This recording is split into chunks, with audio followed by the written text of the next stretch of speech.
অবস্থান করছেন, আল্লাহর ঘরে অবস্থান করছেন। আপনি যা চাবেন আল্লাহ রাব্বুল আলামিন তা দেওয়ার জন্য প্রস্তুত। আপনার জন্য সবচেয়ে পবিত্রতম স্থান সেটা বাইতুল্লাহ। আপনি আল্লাহর মেহমান হয়ে তার ঘরে গিয়েছেন। আপনার সম্মান কত বড় চিন্তা করুন, আপনার মেজবান কত বড় সেটা আপনি ভাবুন। সেই ভাবনায়, সেই অনুভূতি নিয়ে আপনি আল্লাহর কাছে দোয়া করুন। আপনি আগে আল্লাহর প্রশংসা করেন, আল্লাহ তাআলা আপনাকে তৌফিক দিয়েছেন, আল্লাহর প্রশংসা করেন। নবী সাল্লাল্লাহু আলাইহি ওয়াসাল্লামের উপর দরুদ পাঠ করেন। আপনি আপনার যত প্রয়োজন রয়েছে আপনি আল্লাহর কাছে ব্যক্ত করেন। আপনার যত গুনাহ রয়েছে আল্লাহর কাছে স্বীকার করে ক্ষমা চান। আপনার যত আতঙ্ক রয়েছে, ভয় রয়েছে, আল্লাহর কাছে পানা চান, উদ্ধার চান। আপনার যত কামনা রয়েছে আপনি আল্লাহর কাছে ব্যক্ত করেন। আল্লাহই তো দেওয়ার মালিক, আল্লাহই তো রক্ষার মালিক, আল্লাহই তো সব কিছুর মালিক। আল্লাহর কাছে কোনো কিছুর অভাব নাই। দুনিয়ার মানুষ এক বিশাল প্রান্তরে সবাই দাঁড়িয়ে দাঁড়িয়ে আল্লাহর কাছে তাদের নিজ নিজ যা প্রয়োজন সব চাইলো এক এক করে, আর আল্লাহ তাআলা সব ব্যক্তির এক এক করে প্রত্যেক ব্যক্তির চাওয়া অনুযায়ী পুরোপুরি দিলেন। আল্লাহ রাব্বুল আলামিন বলছেন, আমার ধনভাণ্ডার থেকে কিছুই কমবে না। সবাইকে যদি আমি দেই তাদের নিজ নিজ চাওয়া চাহিদা অনুপাতে দেওয়ার পরে আমার ধনভাণ্ডার থেকে কিছুই কমবে না। এক মহাসমুদ্র থেকে একটা ছোট্ট পাখি ঠুকর দিয়ে পানি পান করলে কতটুকু সেই সমুদ্রের পানি কমে? এতটুকু কমে, এতটুকুও কমে না আল্লাহর ধনভাণ্ডার থেকে। দুনিয়ার সব মানুষ যা চাইলো তাই আল্লাহ তাআলা দিলেন, আল্লাহর ধনভাণ্ডার থেকে এতটুকু পরিমাণ কমবে। এবার চিন্তা করে দেখুন, মহান আল্লাহ রাব্বুল আলামিনের ধনভাণ্ডার কত বিশাল, অফুরন্ত। সম্মানিত দিন, আপনি সেই আল্লাহ সুবহানাহু ওয়া তাআলার দরবারে গিয়েছেন, তার মেহমান হয়ে আপনি গিয়েছেন। আপনি আল্লাহ রাব্বুল আলামিনের কাছে পূর্ণ ভালোবাসা, শ্রদ্ধা, ভক্তি রেখে, পূর্ণ সুধারণা রেখে আপনি কামনা করুন, দোয়া করুন। আপনি যা ইচ্ছা, আপনার যা প্রয়োজন, বৈধ যা কিছু প্রয়োজন আপনি আল্লাহর কাছে ব্যক্ত করতে কার্পণ্য বোধ করবেন না। এখানে উল্লেখ্য যে 7 চক্করে 7 দোয়া, তওয়াফের 7 চক্করে 7 দোয়া, এটা একটা বেদাতি সিস্টেম। এটা কোনো বিশুদ্ধ হাদিস দ্বারা প্রমাণিত নয়। নবী সাল্লাল্লাহু আলাইহি ওয়াসাল্লাম এই সিস্টেম দেন নাই, সাহাবীগণ এই সিস্টেম দেন নাই যে তওয়াফ করতে গিয়ে 7 চক্করে 7টা দোয়া পড়বে। প্রথম চক্করে এই দোয়া, দ্বিতীয় চক্করে এই দোয়া, তৃতীয় চক্করে এই দোয়া। প্রথম চক্করে যে দোয়াটা লেখা আছে, কথাটা ভালো লেখা আছে, কিন্তু এই চক্করে এটা পড়তে হবে, দ্বিতীয় চক্করে আরেকটা দোয়া পড়তে হবে। এই যে সিস্টেমটা, এই যে মাসআলাটা, এটা যেহেতু রাসূল সাল্লাল্লাহু আলাইহি ওয়াসাল্লাম দেন নাই, সাহাবাগণ দেন নাই, তাবিঈনগণ দেন নাই, অতএব এটা প্রকৃতপক্ষে কোনো মাসআলা নয়, এটা শরীয়ত সম্মত নয়, সিস্টেম এটা নয়।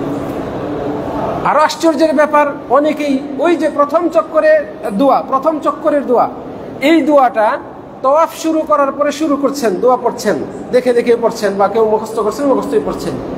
তওয়াফের ওই চক্কর শেষ হওয়ার আগে ওই দোয়াটা শেষ হয়ে গেছে পড়া, এখন তিনি মুখে তালা দিয়ে রাখছেন, চুপ, কারণ তিনি প্রথম চক্করের দোয়া পড়ে ফেলেছেন। মুসিবতটা চিন্তা করে দেখুন। আবার কেউ কেউ আছেন যিনি ওই প্রথম দোয়াটা শেষ করার আগে তার ওই প্রথম চক্কর শেষ হয়ে গিয়েছে, ফলে তিনি আর ওই দোয়া বাদ দিয়ে এখন যেহেতু দ্বিতীয় চক্কর শুরু হয়ে গিয়েছে, দ্বিতীয় দোয়া শুরু করছেন, দ্বিতীয় চক্করে দোয়া শুরু করছেন। এটাও একটা বড় মুসিবত। বুঝাইতে পেরেছি আশা করি। কাজেই এই যে 7 চক্করে 7 দোয়া, এই চক্করে আপনি পড়বেন না, বরং আপনি আল্লাহর ঘরে গিয়েছেন, আল্লাহর মেহমান হয়ে গিয়েছেন, আপনি আপনার মন খুলে আপনার যা প্রয়োজন আপনি আল্লাহর কাছে দোয়া করুন। মনে রাখবেন, তওয়াফের 7 চক্করে নির্দিষ্ট কোনো দোয়া নেই, একটা দোয়া ছাড়া। এবং একটা দোয়া 7 চক্করের, পুরো তওয়াফের 7 চক্করের 7 চক্করেই রয়েছে।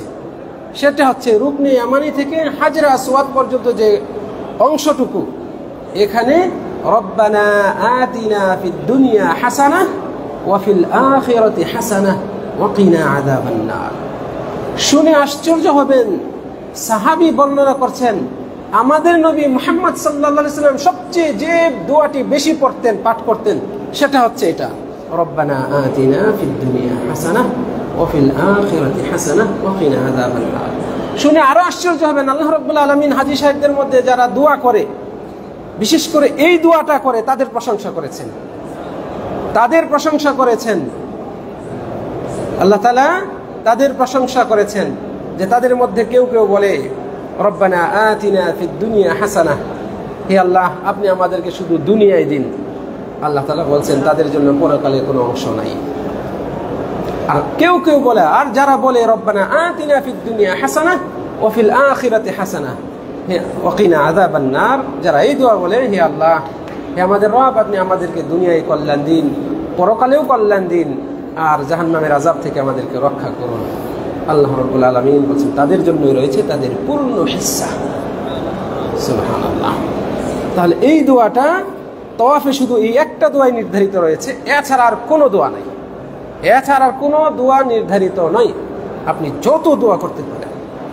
মনে রাখবেন, তাওয়াফরত অবস্থায় আমরা যারা তাওয়াফ করছি, আমাদের দ্বারা সাধারণ যে ভুলগুলো হয়ে থাকে এগুলোর অন্যতম হচ্ছে একজন দোয়া পড়েন আর পেছন থেকে পুরো দল সেই দোয়াটা উচ্চারণ করেন। যিনি পড়ছেন, লিড দিচ্ছেন, তিনি যদি ভুল উচ্চারণ করেন, পেছনে সবাই সেই ভুল উচ্চারণ করছে। আমার দরকার হচ্ছে এইটা, আমি এই সমস্যায় আছি, আর আমার লিডার দোয়া করছে অন্যটা। আমার সমস্যার কথা আল্লাহর কাছে ব্যক্ত না করে তাওয়াফ শেষ করে বের হয়ে আসলাম, অথচ আমার প্রয়োজন এটা, আমার সমস্যা এটা, আমি এই অপরাধ করেছি। এটা তো মুআল্লিম সাহেব জানেন না, মুহতামিম সাহেব জানেন না, গ্রুপ লিডার জানেন না, উমুকে জানেন না। আমরা কেন আল্লাহর ঘরে গিয়ে এই সিস্টেম পালন করব? বরং আপনি আপনার নিজ জবান দিয়ে আপনার রবের কাছে আপনি ব্যক্ত করুন। আপনার রব আপনার অতি নিকটে, আপনার রব অতি নিকটে। আপনি চাইবেন, আপনার রব আপনার দোয়ায় সাড়া দেবেন। এটা রবের, মাওলার, আল্লাহ সুবহানাহু ওয়া তাআলার ওয়াদা। তিনি বলছেন ওয়া ইযা সাআলাকা ইবাদি, হে নবী আপনাকে যদি আমার বান্দারা জিজ্ঞেস করে আননি, আমার ব্যাপারে, তাহলে আপনি বলে দিন ফাইন্নী করিব, আমি অতি নিকটে আছি। উজিবু দাওয়াতাদ দা, দোয়াকারী দোয়া করলে আমি তার দোয়ায় সাড়া দেই। উজিবু জবাব দেই, উত্তর দেই, সাড়া দেই, তার ডাকে, তার আহ্বান আমি শুনি। ইদা দাআন, যখন সে দোয়া করে। আল্লাহ রাব্বুল আলামিন অথবা নবী মুহাম্মদ সাল্লাল্লাহু আলাইহি সাল্লাম কোনো আয়াতে বা কোনো হাদিসে বলেছেন যে তোমরা উমুকের মাধ্যমে দোয়া করো, ভালো মানুষগুলোর মাধ্যম ধরে তোমরা দোয়া করো, এইরকম বলেন নাই, এইরকম পাওয়া যায় না। বৃষ্টির প্রার্থনায়, শুধুমাত্র বৃষ্টির প্রার্থনার ক্ষেত্রে একটা বিষয় রয়েছে। আব্বাস রাদিয়াল্লাহু আনহুকে ওমর রাদিয়াল্লাহু আনহু সামনে দিয়ে তার দোয়ার ওসিলায় আল্লাহর কাছে বৃষ্টির প্রার্থনা করেছেন, সেটা ওসিলার বিষয়। কিন্তু আপনি সর্বাবস্থায় এভাবে আপনি একজন পড়বে আর আপনি সেটাই উচ্চারণ করবেন, এটা অনুচিত। বাইতুল্লাহ গিয়েছেন, আপনি আল্লাহর মেহমান, আপনি আল্লাহর কাছে আপনি নিজে ব্যক্ত করেন আপনার কি সমস্যা, সেটা আপনি ব্যক্ত করেন। বিজ্ঞ লোকজন, বিজ্ঞ মানুষের সামনে যখন একদল লোক যায় এবং ওই বিজ্ঞ লোক বা ওই ব্যক্তি নিয়ত করেন যে যারা যা চাইবে, যাদের সমস্যা তিনি শুনবেন, সেখানে যদি আপনি না বলে আরেকজনকে দিয়ে আপনার কথা বলেন, অথচ আপনি সেখানে উপস্থিত, আর ওই বিজ্ঞ লোক দাতা তিনিও সেখানে উপস্থিত ওই বৈঠকে, তাহলে তিনি এটা ভালোভাবে নেবেন না। আপনি কেন বলছেন ওর সমস্যা ও বলবে? এই প্রশ্নটা তো কমন আসবেই। আপনার সমস্যা আপনি বলেন, আরেকজনকে দিয়ে বলাচ্ছেন কেন? তো আপনি আল্লাহর ঘরে গিয়েছেন, আপনার সমস্যা, আপনি কি পাপ করেছেন সেটা আল্লাহকে বলুন। আপনি আপনার কি অভাব রয়েছে সেটা আল্লাহর কাছে আপনি ব্যক্ত করুন। আপনি এভাবে আল্লাহর কাছে দোয়া করেন। বাইতুল্লাহ আল্লাহর ঘরে গিয়ে আপনি আল্লাহর কাছে কামনা করুন, আল্লাহ তুমি তোমার ঘর দেখার তৌফিক দিয়েছো, এই ঘরের মালিক তুমি, তোমার দিদারটা যেন আমি লাভ করতে পারি, আমাকে সেই তৌফিক দাও। আল্লাহর দিদার কি জানেন? জান্নাতে জান্নাতীদেরকে আল্লাহ তাআলা কত শত নিয়ামত দেবেন। এই সবগুলো নিয়ামতের মধ্যে সবচেয়ে শ্রেষ্ঠতম নিয়ামত হবে আল্লাহর দিদার লাভ করা, মানে আল্লাহকে স্বচক্ষে দেখতে পাওয়া। আল্লাহ তাআলাকে স্বচক্ষে দেখতে পাওয়া জান্নাতীদের জন্য সর্বশ্রেষ্ঠ নিয়ামত, এর চেয়ে বড় নিয়ামত হবে না। আল্লাহ রাব্বুল আলামিনের ঘর দেখেছেন, ঘরের মালিক আল্লাহ তাআলাকে যেন দেখতে পান, এই কামনাটা আল্লাহর কাছে করে আসবেন। বাইতুল্লাহ গিয়ে আপনি কান্না করবেন, দোয়াতে কাঁদবেন, উচ্চস্বরে নয়, অন্যের জন্য ডিস্টার্ব যেন না হয়, মানে মনোযোগ দিয়ে দোয়া করলে রব্বুল আলমিনের ঘরে আসতে পেরেছি এইটা যদি অনুভূতিতে আসে, আর আপনি তওয়াফ করছেন, অটোমেটিক আপনার চোখ দিয়ে অশ্রু ঝরবে, হৃদয়টা শীতল হয়ে যাবে, অন্তরটা নম্র হয়ে যাবে, আপনার সারা শরীর আল্লাহ রব্বুল আলমিনের সামনে আত্মসমর্পণে নুয়ে আসবে, চোখ দিয়ে তো পানি আসবে। আপনি আল্লাহর কাছে একাগ্রতার সাথে দোয়া করুন। তওয়াফে শুধু দোয়া, জিকির, আজকার এগুলোই করুন। ডাইনে বামে তাকাবেন না, কোনো নারীর গায়ে গা লাগাবেন না, ইচ্ছা করে তো নয়, ইচ্ছা করে তো নয়। আর অনিচ্ছাকৃত হলে আল্লাহ তাআলা ইনশাআল্লাহ মাফ করবেন, তবু আপনি সতর্ক থাকবেন।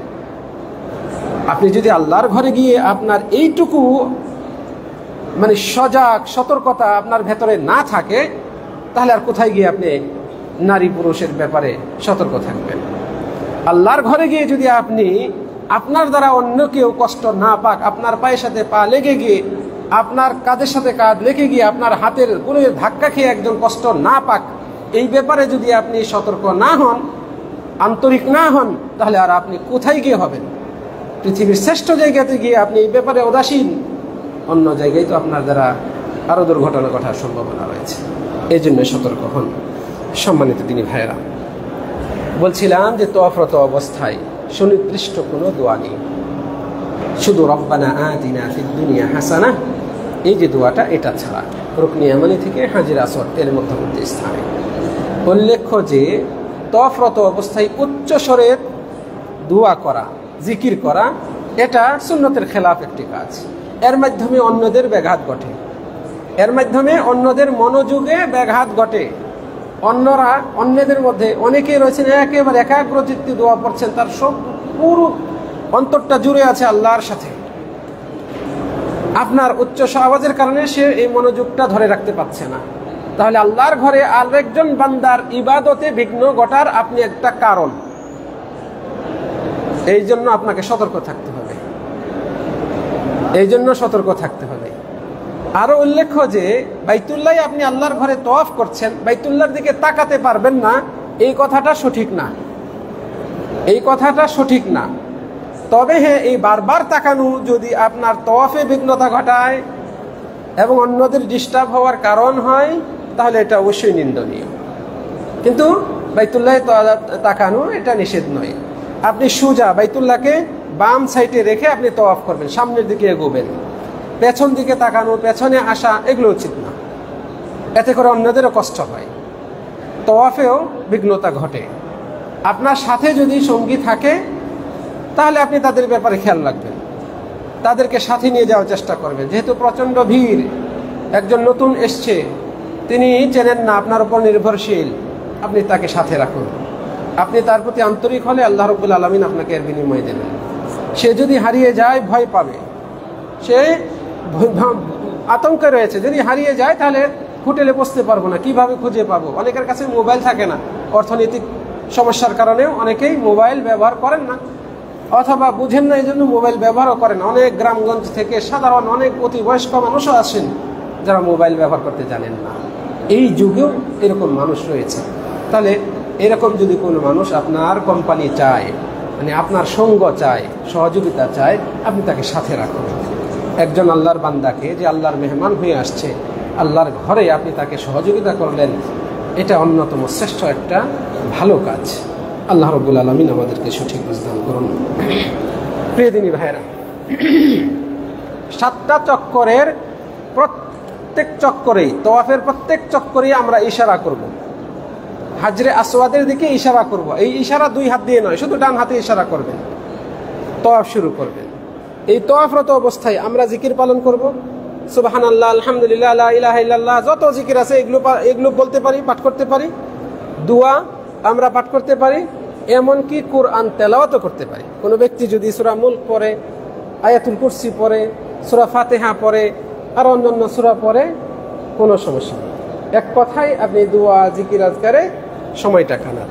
আমাদের নবী মুহাম্মদ সাল্লাল্লাহু আলাইহি ওয়াসাল্লাম তিনি আমাদেরকে শিখিয়েছেন যে তওয়াফ, বাইতুল্লাহ তওয়াফ করা সাফা মারওয়ায় সাই করা, এই বিধান দিয়েছেন আল্লাহ তাআলা লিইকামাতি যিকরিল্লাহ, আল্লাহর জিকির প্রতিষ্ঠা করার জন্য। তাহলে আপনি তফরত অবস্থায় আল্লাহর জিকির করবেন, দোয়া করবেন, কুরআন তেলাওয়াত করবেন, এগুলো সবই জিকিরের অন্তর্ভুক্ত। সম্মানিত দিনী ভাইরা, আমরা এইভাবে এক এক করে 7টা চক্কর যখন শেষ করব, আমাদের তওয়াফ শেষ হবে। তওয়াফ শেষ হবে ইচ্ছাকৃত অধিক সতর্কতামূলক কেউ যদি একটা অতিরিক্ত চক্কর দেয়, তাহলেই সে ভুল করলো, বিদআতে পতিত হলো এবং সে শরীয়ত বিরোধী কাজ করলো। 7টা চক্করের জায়গায় কেউ যদি 8টা দেয় ইচ্ছাকৃত, তাহলে সেই ব্যক্তির এই তওয়াফ দূষিত হলো। কেউ যদি ইচ্ছাকৃত একটা কম দেয়, তাহলে সেই ব্যক্তির এই তওয়াফ দূষিত হলো এবং এই তওয়াফ পরিপূর্ণ হলো না। যদি কোনো ব্যক্তি ভুলবশত একটা বেশি করে ফেলে, সে গুনতেছে কিন্তু গোনার মধ্যে ভুল হলো, গণনা করতে ভুল হয়ে গেল, 8টা হয়ে গিয়েছে, তাতে কোনো সমস্যা নেই। সে নিশ্চিত 7টা হয়েছে, আল্লাহ জানেন প্রকৃতপক্ষে 6টা হয়েছে। আল্লাহ রাব্বুল আলামিন মাফ করে দিবেন, কারণ তার ধারণা, তার জ্ঞান বলছে, তার নিশ্চিত ধারণা যে 7টা হয়েছে, কমপ্লিট হয়েছে। বুঝাইতে পেরেছি আশা করি। তাহলে যদি ভুলবশত হয়, আল্লাহ তাআলা পাকড়াও করবেন না। ইচ্ছাকৃত আপনি বাড়ালেও পাকড়াও করবেন, কমালেও পাকড়াও করবেন, মানে আপনি ভুল করলেন ইচ্ছাকৃত। আল্লাহ রাব্বুল আলামিন বলছেন যে তোমরা যা, গতকালকে আয়াত উল্লেখ করেছিলাম যে আল্লাহ রাব্বুল আলামিন তোমাদেরকে ওয়ালাইসা আলাইকুম জুনাহুন ফিমা আখতাতুম বিহি, তোমরা যেটা ভুলবশত করেছ ওইটার জন্য গুনাহ হবে না। ওয়ালাকিন মা তাআম্মাদাত কুলুবুকুম, কিন্তু যা তোমাদের হৃদয় অন্তর ইচ্ছা করে করেছে এটার জন্য গুনাহ হবে, আল্লাহ তাআলা পাকড়াও করবেন। আল্লাহ রাব্বুল আলামিন আরো বলছেন লা রব্বানা লা তুআখিযনা ইন নাসিনা, হে আমাদের রব, আমরা যদি ভুলে যাই আমাদেরকে পাকড়াও করবেন না। আও আখতানা, অথবা ভুলবশত কিছু করে ফেলি আমাদেরকে পাকড়াও করবেন না। তো এটা আল্লাহ রাব্বুল আলামিন আমাদেরকে শিখিয়েছেন, আমরা যেন আল্লাহর কাছে দোয়া করি। তার মানে আমরা যদি ভুলে কিছু করি অথবা মনে না থাকার কারণে কিছু করি, আল্লাহ তাআলা আমাদেরকে পাকড়াও করবেন না। তো ইচ্ছাকৃত বেশি করা, ইচ্ছাকৃত কম করা, উভয়টাই ক্ষতিকারক, উভয়টাই ব্যক্তির ইবাদতকে কলুষিত করে, সওয়াব নষ্ট করে, আমলটাকে, কোনো আমলকে একেবারে বরবাদ করে দেয়। ইচ্ছাকৃত অপরাধ অত্যন্ত মারাত্মক অপরাধ। সম্মানিত দিনী ভাইয়েরা,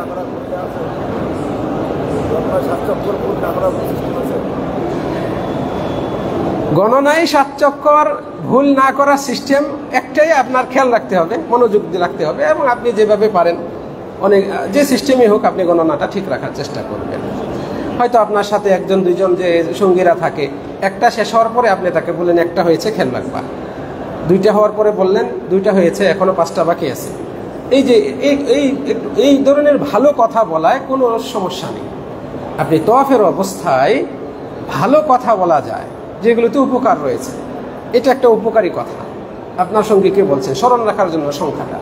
অথবা আপনি যদি সতর্কতামূলক 7টা কিছু রেখে দেন পকেটে, পাথর জাতীয়, একটা শেষ হলো, আপনি আরেক পকেটে সেটা সরিয়ে রাখলেন, যে কোনোভাবেই হোক। অথবা আপনি মোবাইলেও মোবাইল ওখানে ওপেন না করাটাই ভালো। তবুও বলছি, যদি কারো এরকম আশঙ্কা থাকে, তাহলে হয়তো বিভিন্ন পদ্ধতি অবলম্বন করতে পারেন, যেগুলোতে শরীয়তের নিষেধাজ্ঞা নেই।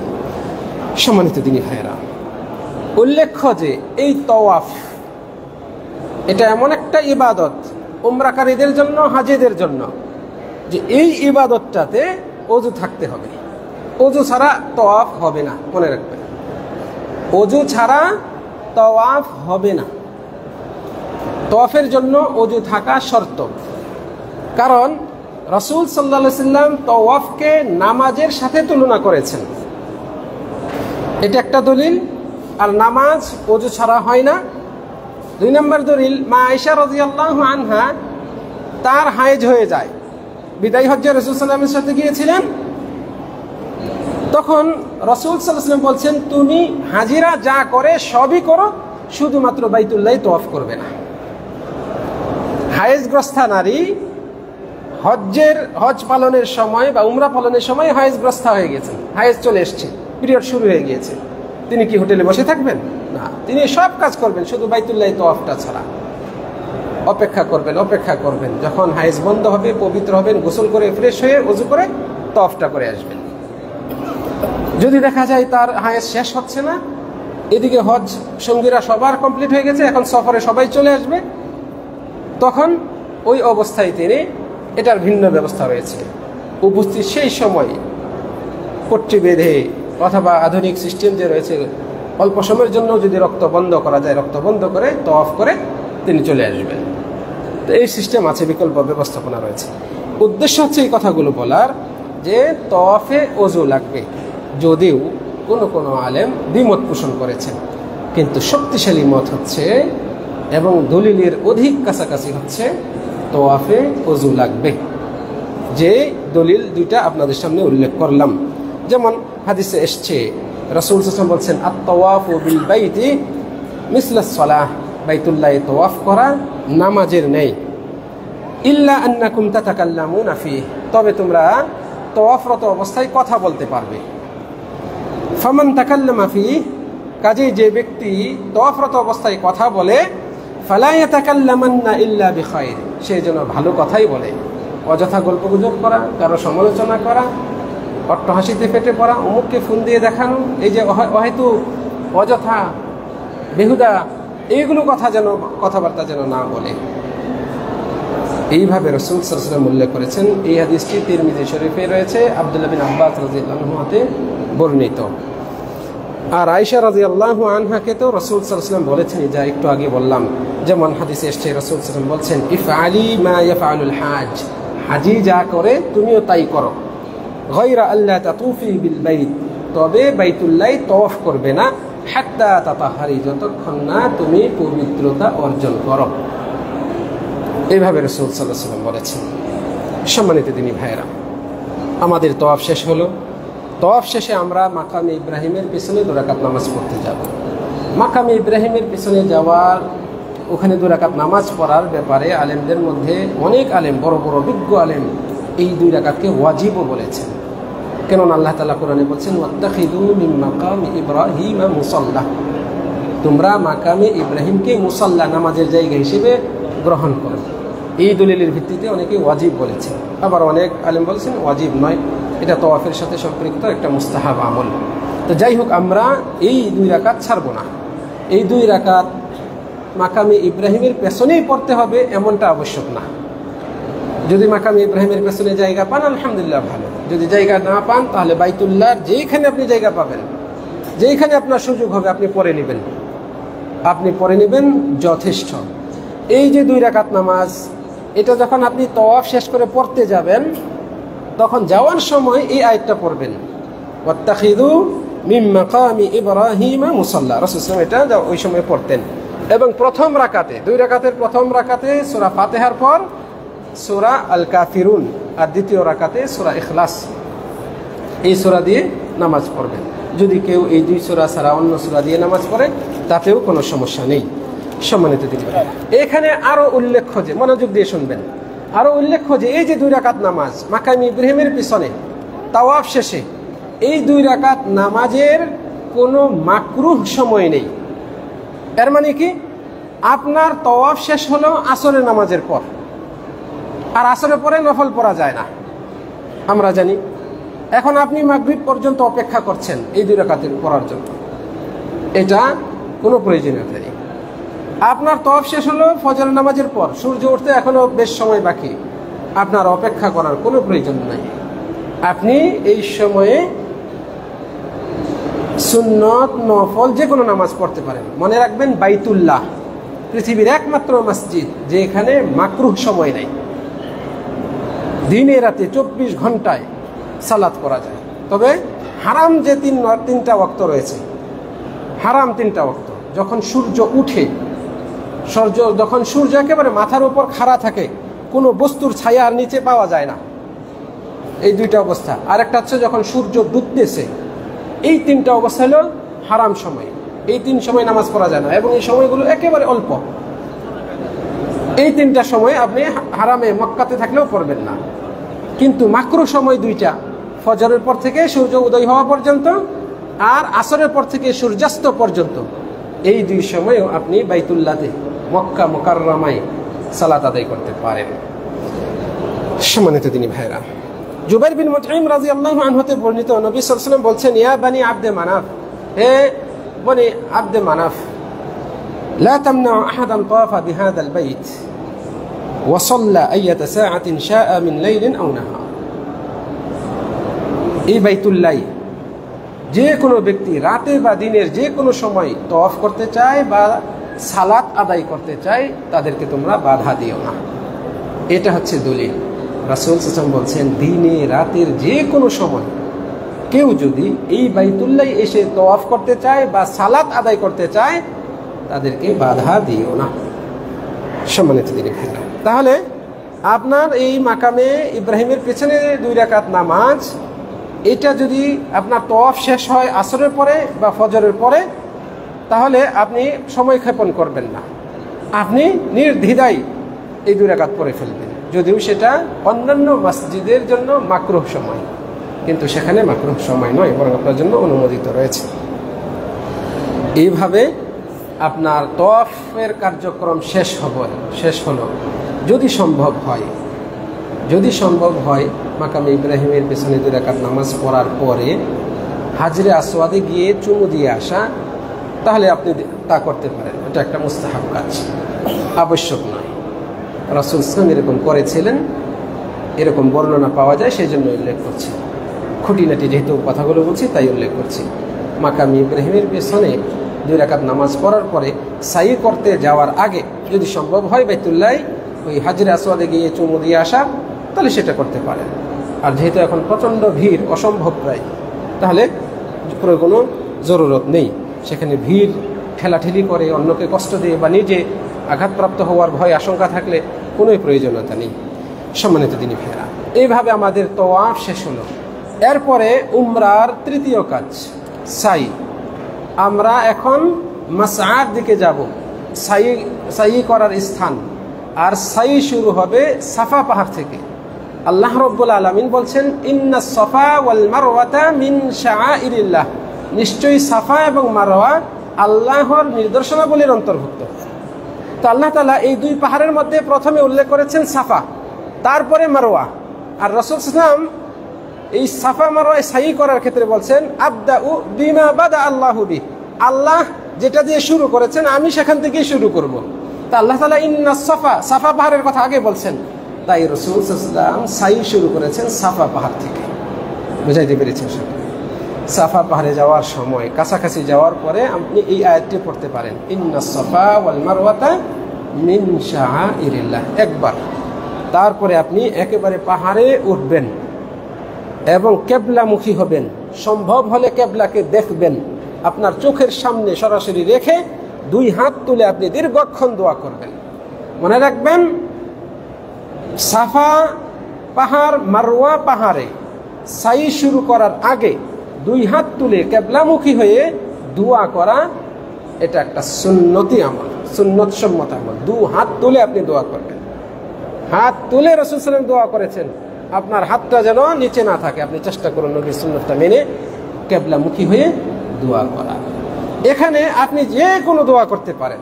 বিশেষভাবে একটা দোয়া উল্লেখিত হয়েছে, রাসূল সাল্লাল্লাহু আলাইহি ওয়াসাল্লাম এটা 3 বার পড়েছেন, লা ইলাহা ইল্লাল্লাহু ওয়াহদাহু লা শারীকা লাহু লাহুল মুলকু ওয়া লাহুল হামদু ওয়া হুয়া আলা কুল্লি শাইইন কাদির, লা ইলাহা ইল্লাল্লাহু আনজাযা ওয়া'দাহু ওয়া নাসারা 'আবদাহু ওয়া হাযামাল আহজাবা ওয়াহদাহু।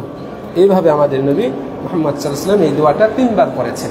আপনার মুখস্থ থাকলে আপনি পড়ুন, আপনার যদি মুখস্থ না থাকে, আপনার কাছে কিতাব থাকে আর লেখা আছে, আপনি সেখান থেকে পড়ুন। যদি তাও সম্ভব না হয়, তাহলে আপনি অন্যান্য যে দোয়াই মুখস্থ আছে আপনি সেই দোয়াগুলি আপনি করুন সেখানে। রব্বানা আতিনা ফিদ দুনিয়া হাসানাহ ওয়া ফিল আখিরাতি হাসানাহ ওয়া কিনা আযাবান নার। দুনিয়ার সবচেয়ে শ্রেষ্ঠতম দোয়া হচ্ছে এটা। আপনি এই দোয়া করুন আর অন্যান্য দোয়া করুন। আপনি নিজ ভাষাতে দোয়া করুন, বাংলা ভাষায় দোয়া করুন। আপনাকে আরবিতেই দোয়া করতে হবে এমন নয়। আপনাকে আল্লাহ রাব্বুল আলামিন বাঙালি বানিয়েছেন, আপনার জন্য আমার জন্য আল্লাহ তাআলা বাংলা ভাষাকে চয়ন করেছেন। আমার ইচ্ছা ছিল না, আমি কি নিজ ইচ্ছায় বাংলাদেশে জন্মগ্রহণ করেছি? আল্লাহ তাআলা আমাকে বাংলাদেশে পাঠাইছেন। অমুককে কি তার ইচ্ছায় আল্লাহ তাআলা সৌদি আরবে জন্ম দিয়েছেন? না, এটা তার কোনো কৃতিত্ব নাই। কৃতিত্ব কার? আল্লাহ। তাহলে আল্লাহ আপনাকে এই ভাষার জন্য মনোনীত করেছেন। এই ভাষায় আপনি আল্লাহর কাছে চাইতে পারবেন না? চিন্তা করে দেখুন। তাহলে আপনি আল্লাহর কাছে বাংলাতে দোয়া করুন। আপনার এই সমস্যা, আপনি আরবি জানেন না, আপনি বাংলাতে আল্লাহর কাছে ব্যক্ত করুন। মনে রাখবেন, বাংলা এটা আল্লাহর দেওয়া ভাষা, ইংরেজি আল্লাহর দেওয়া ভাষা, আল্লাহর নিদর্শন। ওমিন আয়াতিহি খালকুস সামাওয়াতি ওয়াল আরদি ওয়াখতিলাফু আলসিনাতিকুম ওয়া আলওয়ানিকুম। আল্লাহ তাআলা বলেন আল্লাহর অনেক নিদর্শন রয়েছে। এই নিদর্শনগুলোর মধ্যে অন্যতম হচ্ছে আসমান জমিন সৃষ্টি করা। কার পক্ষে সম্ভব হবে আসমান জমিন? মাটি কেউ সৃষ্টি করে দেখাতে পারবে? আর মাটির কত আজায়েব গরায়েব রয়েছে মাটির মধ্যে। এই মাটির কি ক্ষমতা আল্লাহ তাআলা দিয়ে রেখেছেন! আল্লাহু আকবার। আসমান, এত বিশাল আসমান খুঁটি ছাড়াই দাঁড়িয়ে আছে, এটা আল্লাহর নিদর্শন। তারপর আল্লাহ তাআলা বলছেন ওয়াখতিলাফু আলসিনাতিকুম ওয়া আলওয়ানিকুম, তোমাদের ভাষার ভিন্নতা, তোমাদের ভাষার ভিন্নতা এবং তোমাদের কালার রঙের ভিন্নতা। কেউ শ্বেতাঙ্গ, কেউ কৃষ্ণাঙ্গ, কেউ শ্যামলা, কেউ অত্যন্ত ফর্সা, কেউ কালো কুচকুচে। এই যে রঙের তারতম্য, ভিন্নতা, আর এই যে ভাষার ভিন্নতা, একই চেহারা, একই রকম দেখতে, সে কি বলতেছে কিছুই বুঝি না। দেখছেন না এরকম অন্যান্য দেশের লোকগুলো কথা বলে, কিছুই বুঝি না। আমি আমার ভাষায় কথা বলি, আমার কাছে মনে হয় পৃথিবীর সবচেয়ে সহজ ভাষা হচ্ছে এটা। আবার আমার এই ভাষাটাই ওই ব্যক্তি শুনলে মনে করে পৃথিবীর সবচেয়ে কঠিন ভাষা হচ্ছে এটা। এটা কি নিদর্শন না? এটা কি একটা আজব ব্যাপার না? আল্লাহ রাব্বুল আলামিন বলছেন ওয়াখতিলাফু আলসিনাতিকুম, তোমাদের ভাষার এই ভিন্নতাটা আল্লাহর নিদর্শনের অন্তর্ভুক্ত। আল্লাহ। তাহলে আপনি আপনার মাতৃভাষাতে দোয়া করেন নিঃসংকোচে, কোনো সংকোচ রাখবেন না। এভাবে সাইও হবে 7 চক্করের মাধ্যমে, অর্থাৎ সাফা থেকে মারওয়ায় যাবেন, একটা সাই হয়ে গেল, একটা চক্কর হয়ে গেল। মারওয়া থেকে আপনি ফেরত আসবেন, আরেকটা চক্কর হয়ে গেল। এরকম 7টা চক্কর হবে। আপ ডাউনে 2টা হবে, মনে রাখবেন। সাই আপ ডাউনে 2টা, আপ ডাউন মিলে একটা। অনেকে হিসাব করে, এটাকে তো ভুল। আপনার যাওয়া আসা ধরে একটা ধরবেন, হিসাব করবেন এমন না। বরং সাফা থেকে মারওয়ায় 1, আবার ব্যাক করে আসলেন 2, আবার গেলেন 3, আবার ব্যাক করলেন 4, এইভাবে আপনার 7টা হবে। আর এই 7মটা শেষ হবে মারওয়া পাহাড়ে। আপনার প্রথমটা শুরু হয় সাফা থেকে, 7মটা শেষ হয় মারওয়া থেকে। 7মটাই শেষ করার পরে আর দোয়া নাই। এর আগে প্রত্যেকটার শুরুতে দোয়া, প্রত্যেকটার শুরুতে দোয়া। আপনি এখানে জিকির আজকার করবেন, দোয়া করবেন, এভাবে আপনি তো এই সাই কমপ্লিট করবেন। এখানে আরো উল্লেখ্য যে সাফা থেকে মারওয়ায় যাওয়ার পথে অথবা মারওয়া থেকে সাফায় ফেরত আসার পথে মাঝখানে অল্প একটু জায়গা রয়েছে যেখানে সবুজ চিহ্নিত, সবুজ আলোর বাতি দেয়া রয়েছে, লাইটিং করা আছে। এই অংশটা একটা বিশেষ অংশ। এখানে তুলনামূলক একটু জোরে হাঁটবে পুরুষরা, কিন্তু মহিলারা তাদের স্বাভাবিক গতিতেই হাঁটবেন। এইভাবে আপনি যদি সাই করেন, আশা করা যায় আপনার সাই নবী মুহাম্মদ সাল্লাল্লাহু আলাইহি সাল্লামের সুন্নাত অনুপাতে সম্পন্ন হবে। এখন আপনার উমরা পালনকারীর জন্য সর্বশেষ একটা কাজ বাকি থাকে, সেটা হচ্ছে মাথার চুল মুন্ডন করা। এই অবস্থায়, এই হজ্জের মৌসুমে যারা মক্কায় গিয়ে উমরা করবেন, বিশেষ করে তামাত্তুর হাজিগণ, তারাই তো উমরা করবেন। যারা মক্কায় যাবেন কেরান হজ্জের উদ্দেশ্যে অথবা ইফরাত হজ্জের উদ্দেশ্যে, তারা গিয়ে আর চুল কাটতে পারবেন না। তাদের কাজ কি? আগামীকালকের আলোচনায় বিস্তারিত আসবে ইনশাআল্লাহ। তো তারা মাথার চুল আর তখন মুন্ডাবেন না, নেড়া করে ফেলবেন না, মাথার চুল ছোট করবেন, যাতে করে আপনার হজ্জের দিন ওই সময়ে পর্যাপ্ত চুল থাকে আল্লাহর ওয়াস্তে আপনার চুলগুলোকে আল্লাহর জন্য বিসর্জন দিতে। বুঝাইতে পেরেছি? এই সময় চুল ছোট করাটা ভালো। আলেমগণ এই পরামর্শই দিয়েছেন, যাতে করে আপনার মাথায় পর্যাপ্ত চুল থাকে সেই কুরবানির দিন, যেই দিন আপনি মাথার চুল কেটে হালাল হবেন, সুবহানাল্লাহ, সেই দিন যেন আপনার মাথায় পর্যাপ্ত চুল থাকে, একেবারে ন্যাড়া করে আল্লাহর ওয়াস্তে আপনি এই কাজটি করতে পারেন, এই মহান ইবাদতটি পালন করতে পারেন। এই উদ্দেশ্যে আপনি মাথার চুল এই সময় ছোট করেন। এইভাবে আপনার উমরা কমপ্লিট হবে। উল্লেখ্য যে মাথার চুল এই পাশ থেকে অল্প নেওয়া, এই পাশ থেকে একটু নেওয়া, পিছন থেকে একটু নেওয়া, সামনে থেকে একটু নেওয়া, এইভাবে যে করলো সে বস্তুত নিজেকেই প্রতারিত করলো, ধোঁকা দিল। সে মনে করছে আমি বিরাট জ্ঞানী, আমি যে চুল কেটেছি বোঝাই যায় না, কেউ ধরতেই পারবে না, অথচ সে নিজেকে ঠকালো। মাথার চুল মুন্ডন করা বা ছোট করা এটা পুরো মাথা থেকে হবে, পুরো মাথা থেকে হবে। শুনে আশ্চর্য হবেন, মাথার এক পাশ থেকে অল্প আরেক পাশ থেকে অল্প এরকম একটু করে চুল কেটে নেওয়া, এটা থেকে রাসূল সাল্লাল্লাহু আলাইহি ওয়াসাল্লাম নিষেধ করেছেন। এটাকে কাজা বলা হয়। নাহা রাসূলুল্লাহ সাল্লাল্লাহু আলাইহি ওয়াসাল্লাম আনিল কাজা, রাসূল সাল্লাল্লাহু আলাইহি ওয়াসাল্লাম কাজা করতে নিষেধ করেছেন। আল্লাহ রাব্বুল আলামিন আমাদেরকে সঠিক বুঝদান করুন, সেই অনুযায়ী আমল করার তৌফিক দান করুন। প্রিয় দিনী ভাইরা, এর মাধ্যমে আমরা উমরার পূর্ণাঙ্গ নিয়ম জানতে পারলাম। লিখিত প্রশ্ন থাকলে আপনারা লিখিতভাবে দিবেন। এখন আমরা হজ্জের মূল আলোচনায় আসব। তার আগে হজ কেন্দ্রিক একটা গুরুত্বপূর্ণ মাসআলা আজকের এই অল্প সময় 10 মিনিট আছে আজানের, এই সময়ের মধ্যে আমি আপনাদের সামনে উপস্থাপন করার চেষ্টা করব। ওয়া তাওফীকি ইল্লা বিল্লাহ। এই মাসআলাটি হচ্ছে বদল হজ সংক্রান্ত মাসআলা। একটু মনোযোগ দিয়ে শুনবেন। আমাদের এখন থেকে সামনের আলোচনাগুলো পরিপূর্ণ হজ সম্পর্কিত হবে। তার আগে আমরা বদল হজ সম্পর্কিত সংক্ষিপ্ত কিছু কথা শুনব। উল্লেখ্য যে বদল হজ বস্তুত এটার মাধ্যমে আল্লাহ রাব্বুল আলামিন তার কিছু বান্দাদের উপর বিশেষ দয়া ও অনুগ্রহ করেছেন, সুযোগ উন্মুক্ত রেখেছেন। যে ব্যক্তির উপর হজ ফরজ হয়েছে কিন্তু কারণে বা অকারণে হজ সে কমপ্লিট করতে পারে নাই, এই ব্যক্তি যেন হজ্জের দায়ভার থেকে, জিম্মাদারি থেকে মুক্তি পায়, এই জন্য আল্লাহ রাব্বুল আলামিন বদলি হজ্জের ব্যবস্থাপনার অনুমোদন দিয়েছেন। আমাদের নবী মুহাম্মদ সাল্লাল্লাহু আলাইহি ওয়াসাল্লাম এই সংক্রান্ত বিধান আমাদেরকে জানিয়েছেন। কাজেই বদলি হজ এটা আল্লাহ রাব্বুল আলামিনের বিশেষ দয়া ও অনুগ্রহ, যে এইটা কোনো বান্দা হজ নিজে করতে না পারলেও অন্যের মাধ্যমে সে করে নিতে পারে। উল্লেখ্য যে কেউ বদলি হজ করে দিতে পারে না, মনে রাখবেন, যে কেউ বদলি হজ করে দিতে পারে না, অনুরূপভাবে যে কারো বদলি হজ হয় না। দুইটা কথা, যে কারো বদলি হজ হবে না, যে কেউ বদলি হজ করে দিতে পারবে না। বোঝার চেষ্টা করবেন। প্রথমে আমরা জানব বদলি হজ যিনি করবেন তার ব্যাপারে ইসলামের নির্দেশনা কি। এই ক্ষেত্রে সবচেয়ে গুরুত্বপূর্ণ যে বিষয়টি সেটা হচ্ছে, যিনি বদলি হজ করবেন তার ব্যাপারে নবী মুহাম্মদ সাল্লাল্লাহু আলাইহি ওয়াসাল্লামের নির্দেশনা হচ্ছে তিনি যেন আগে নিজে হাজী হন, নিজের হজ নিজে কমপ্লিট করেছেন, এইরকম হতে হবে। যে ব্যক্তি নিজের হজ নিজে করে নাই, হজ সম্পর্কে জানে না, হজ নিজে করে নাই, আরেকজনের হজ করতে আসছে, তাহলে সেই ব্যক্তির অবস্থা দুই রকম। হয় তার উপর হজ ফরজ হয়েছে কিন্তু হজ করে নাই, অথবা হজ ফরজ হয় নাই, আরেকজনের হজ করতে আসছে। যদি হজ ফরজ হয়ে থাকে তার উপর, তাহলে তিনি কিভাবে আরেকজনের হজ করতে আসেন নিজেরটা না করে? এটা একটা চরম যৌক্তিক প্রশ্ন এবং অত্যন্ত যৌক্তিক এটা একটা প্রশ্ন, যে আমার উপর হজ ফরজ হয়েছে, আমি হজ না করে আরেকজনের হজ করে দিতে আসছি, এটা কেমন বিষয়? যদি বলি যে না, হজ ফরজ হয় নাই, তাহলে আপনি কেন এমন ব্যক্তিকে হজ্জের দায়িত্ব দিচ্ছেন যার উপর হজই ফরজ না, যে নিজের হজও করে নাই? আপনার ফরজ হজটা কি এত তুচ্ছ বিষয় যে আপনি অন্যকে দায়িত্ব দিয়ে দিবেন যার উপর হজ ফরজ হয়ে নাই, অথবা যে নিজের হজই করে নাই?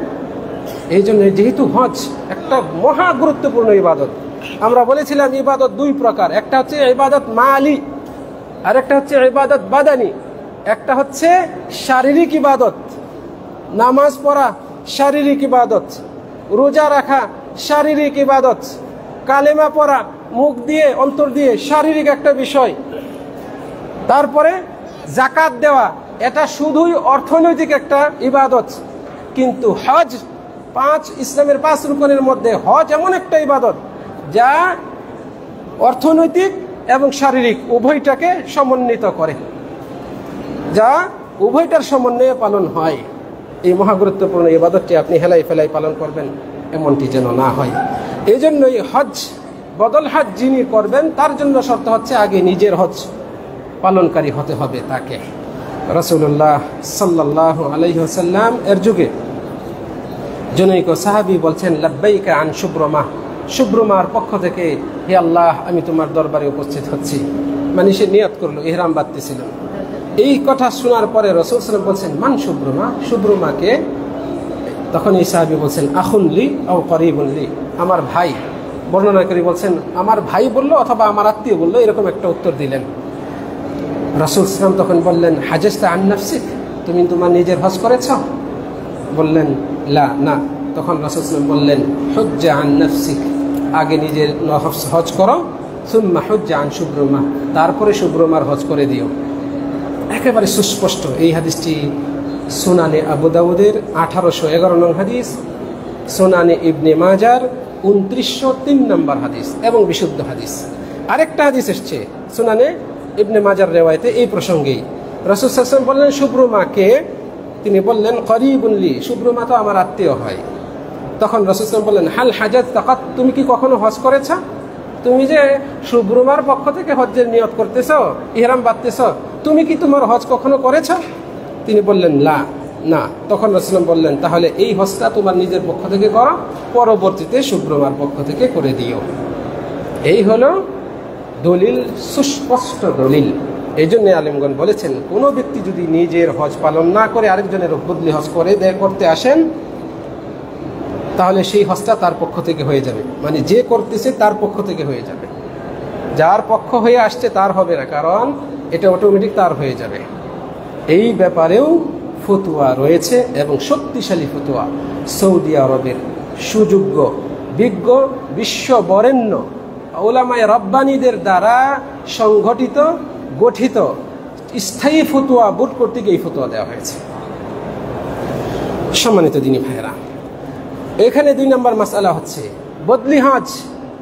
পুরুষ ব্যক্তি যেমন নারীর বদলি হজ করে দিতে পারেন, তেমনি নারী, মহিলা পুরুষের বদলি হজ করে দিতে পারেন। বোঝাতে পেরেছি? তাহলে কোনো স্ত্রী যদি তার স্বামীর পক্ষ থেকে হজ করে, হবে। স্ত্রী, স্বামী মারা গিয়েছে বা একেবারে অক্ষম, তার ছেলেকে নিয়ে সে হজ্জে আসলো, নিজের হজ আগেই করেছে, এবার তার স্বামীর হজ করবে, করে দিতে পারবে। অথবা অন্য যে কোনো পুরুষের হজ করে দিতে পারবে, এতে কোনো বাধা নেই। জেন্ডার পরিবর্তন হলেও বিপরীত লিঙ্গের হজ করে দেওয়া ইসলামে কোনো বাধা নেই। সম্মানিত দিন ভাইরা, এই ব্যাপারে অনেক দলিল রয়েছে, আমি সময়ের একেবারে সংক্ষিপ্ত, এই জন্যই সংক্ষেপভাবেই উল্লেখ করছি।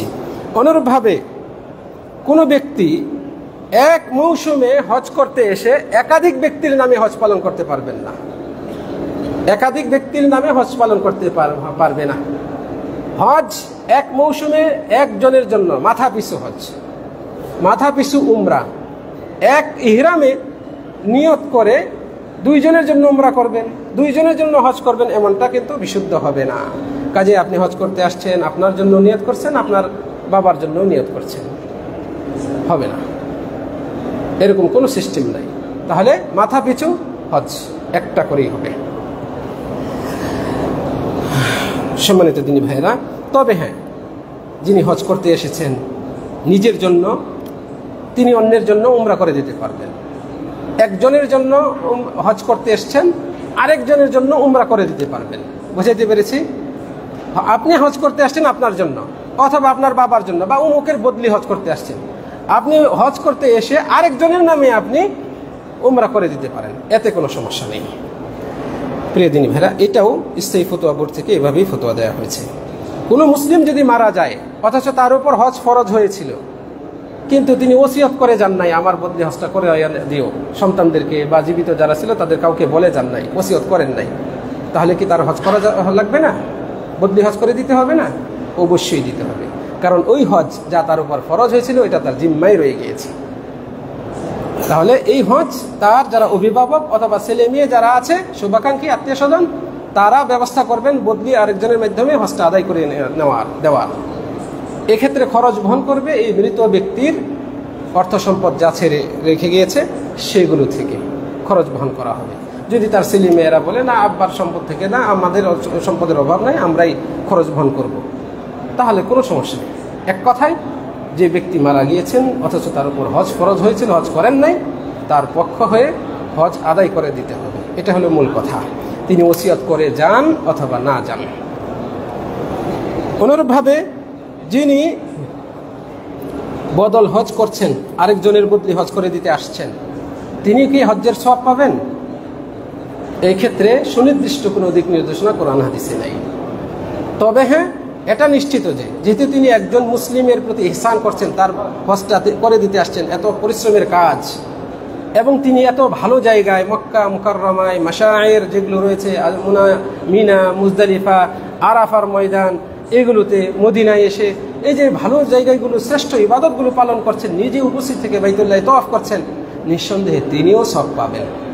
এসব ভালো কাজের জন্য তিনিও সওয়াব পাবেন যদি তার নিয়ত ভালো হয়। এই প্রসঙ্গে সর্বশেষ কথা হচ্ছে যে, যা শুরুতে বলেছিলাম, যে কারো বদলি হজ হবে না। কাজেই যিনি সক্ষম, অর্থনৈতিক এবং শারীরিকভাবে সক্ষম, এখানে আসার মতো তার কোনো বাধা নেই, আসতে বাধা নেই, মক্কায় এসে হজ বা উমরা পালন করে যেতে, এমন ব্যক্তির বদলি হজ হবে না। অনুরূপভাবে যদি তিনি এমন অসুস্থ হন শারীরিকভাবে যে তার পক্ষে এখানে আসা সম্ভব না, অর্থনৈতিক সক্ষমতা আছে কিন্তু এমন অসুখ, এই অসুখের কারণে তার পক্ষে এখানে এসে হজ করা সম্ভব নয়, তাহলে এমন ব্যক্তির বদলি হজ করা যাবে। এমন অসুস্থ যার সুস্থ হওয়ার আর সম্ভাবনা নাই, এই অসুস্থতার কারণে তার পক্ষে এত দূর চলাচল করা সম্ভব না, এমন অসুস্থ রোগীদের হজ, বদলি উমরা করা যাবে। অনুরূপভাবে যে ব্যক্তি মারা গিয়েছেন, মৃত যে কোনো ব্যক্তির নামে বদলি হজ, বদলি উমরা করা যাবে। জীবিত, বর্তমানে অক্ষম, ভবিষ্যতে সক্ষম হওয়ার সম্ভাবনা আছে, যেমন ছোট বাচ্চা অথবা গরিব কিন্তু শারীরিকভাবে সুস্থ, ভবিষ্যতে সম্ভাবনা রয়েছে, এমন ব্যক্তির বদলি হজ, বদলি উমরা নয়। কাজে আপনার ছোট সন্তান, আপনার যুবক ছেলে মেয়ে, স্ত্রী, বোন, ভাই, উমুক তুমুক, শালা শালিকা, এদের নামে আপনি যদি উমরা করেন বা হজ করেন, বদলি হবে না, কারণ তারা সুস্থ, এখন অর্থনৈতিক সক্ষমতা নাই, ভবিষ্যতে আল্লাহ তাআলা সক্ষমতা দিতে পারেন।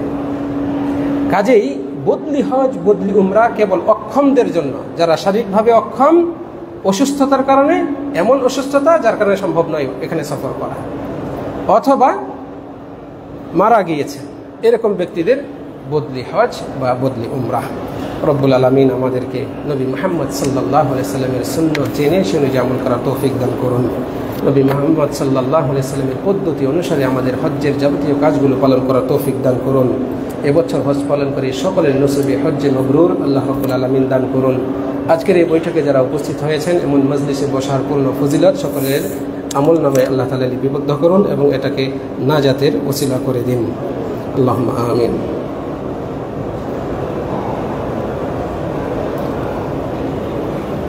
রুকনে ইয়ামানি সাফা মারওয়াতে হাত তুলে কাবার দিকে ইশারা করতে হবে না, এখানে ইশারা করার কোনো বিধান নেই। কাবার দিকে হাত তুলে ইশারা করা শুধুমাত্র হাজরে আসওয়াদের ওখান থেকে যখন আমরা তওয়াফ শুরু করব সেই সময়, এছাড়া ইশারা নেই। এমনকি ওই যে সাফা মারওয়া পাহাড়ে যে আমরা দোয়া করব ওই সময়, বাকিগুলো ইনশাআল্লাহ আগামীকালকে আমরা উত্তর দেব। আসসালামু আলাইকুম।